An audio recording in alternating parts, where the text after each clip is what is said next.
It's way too hard. You ain't seen nothing yet. This week on ProVenture, we create the ultimate villain. Let's get started.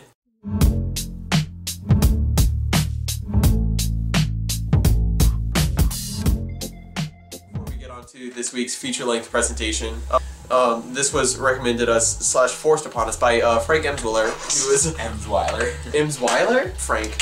Frank, how do you spell your? He's our boss. Okay. He's a boss guy. So today we're the Saltine Challenge. In the Saltine Challenge, you have 3 minutes to eat 6 saltines. You have 3 minutes to eat 6 saltines, right? Yep. This many. Okay. So we have 3 minutes to eat 6 saltines, and we can't drink any water. This is deceivingly simple. I've tried this before. I have not tried this before, and I feel pretty confident. For you math whizzes out there, that's 2 crackers per minute. On your marks, get set, go.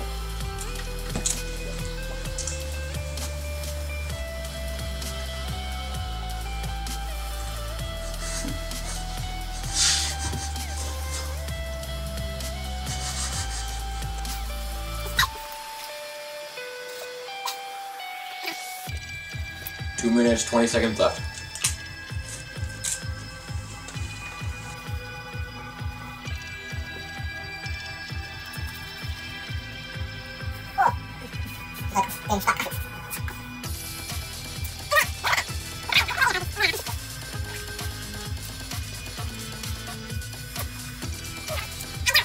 Alright, we're gonna stop the timer. I'm done. Alright, guys, we actually managed to do it in 2 minutes and 20 seconds. But Ian finished before me, so we looked it up. The world record for most saltine crackers eaten in 1 minute is 9. Okay. So, and guess what? The number 3 record for most saltine crackers in a minute is 6, which is all we have left. So it is going to be up to Ian to eat 6 saltine crackers in a minute and make it into the number 3 world record spot. You actually should probably drink water first. This wasn't part of the deal. Ready? I have to do this. Set, go.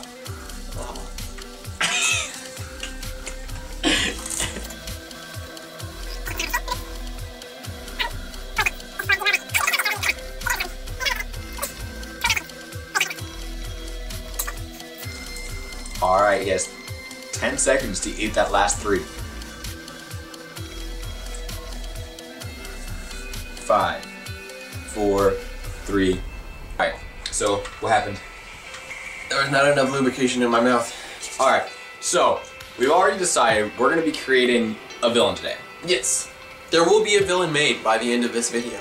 But to make it a little more fun with a ProVenture twist, we are adding in a quote game. We each have picked our 3 favorite villains, and we are going to compile certain attributes of those to make a villain pride. I only used quotes that my villains said. Ideally, here's how the game works. We're going to tally on screen how many villain quotes we can fit in to our conversations during the video.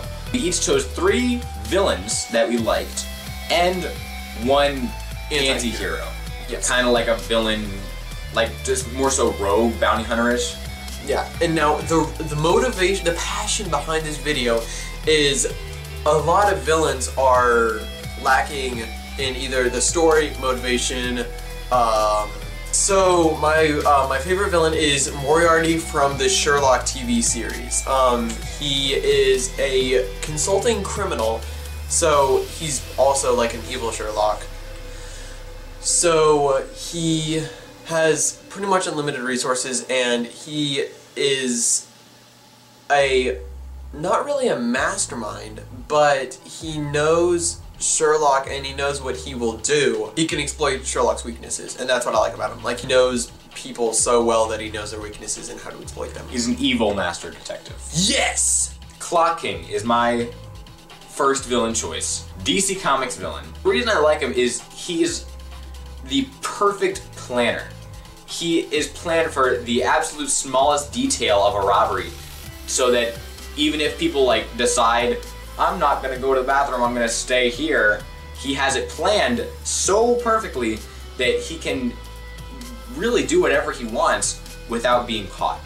So that's why I like Clock King. So my second favorite, he hails from the DC universe. He is the Reverse Flash, Eobard Thawne. And I heard about him through the CW Flash TV show. And Great show.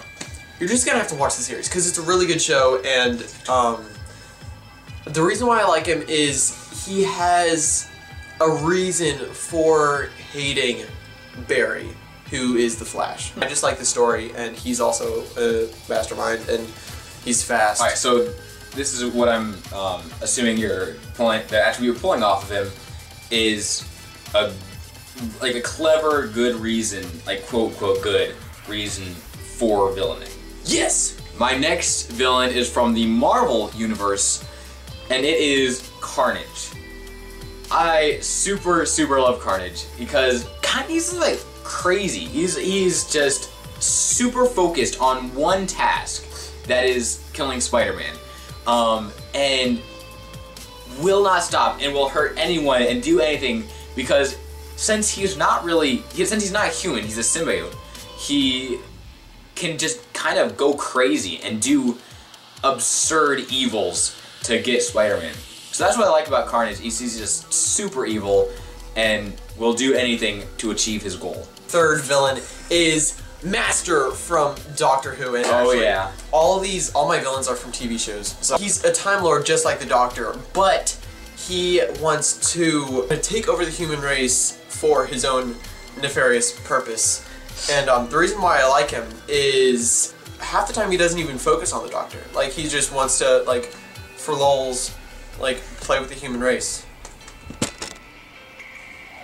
Yes! My next villain is Mastermind. I believe he's DC.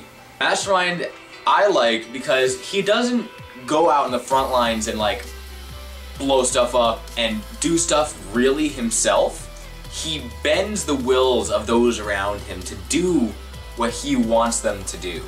I just think that's cool that instead of him doing the dirty work, he has a bunch of minions and pawns and even guys who have no idea that they're helping him. He's manipulating them to do what he wants them to do. Swaggity and Swole for Mastermind. Every tale needs a good old-fashioned villain. And You said that last time. No. You said every fairy tale is only as good as its villain. Yeah, You've already said that. It's not the same thing, and it's also a quote. So, so every... I forgot about this. So those have been our favorite villains. Now, not just villains, but they're also anti-heroes, and since they're part villain, whatever. My favorite anti-hero is Red Hood, and he hails from the DC universe. He's the second Robin to come under Batman, and he's Jason Todd, and the Joker pretty much kills him, and then he gets brought back via Lazarus Pit, and But that's enough nerding, so. yeah. Once he comes back, he is really mad at Batman for not killing Joker. So he's pretty much a vigilante, but he will do what Batman won't do, which is kill. So for a long time, Batman doesn't know who the Red Hood, because Red Hood's just like, I own secrecy. And so eventually Batman figures out that it is his old Robin, Jason Todd, and now he's Jason Todd is part of the Bat family now. What an epic storyline. Props, DC. My last villain, and in equivocality, What? I should get a point for that word alone. Wait, was that a quote? No, it's Okay. just a really big word that I like. In equivocality of choosing a anti-hero, I choose Ghost Rider.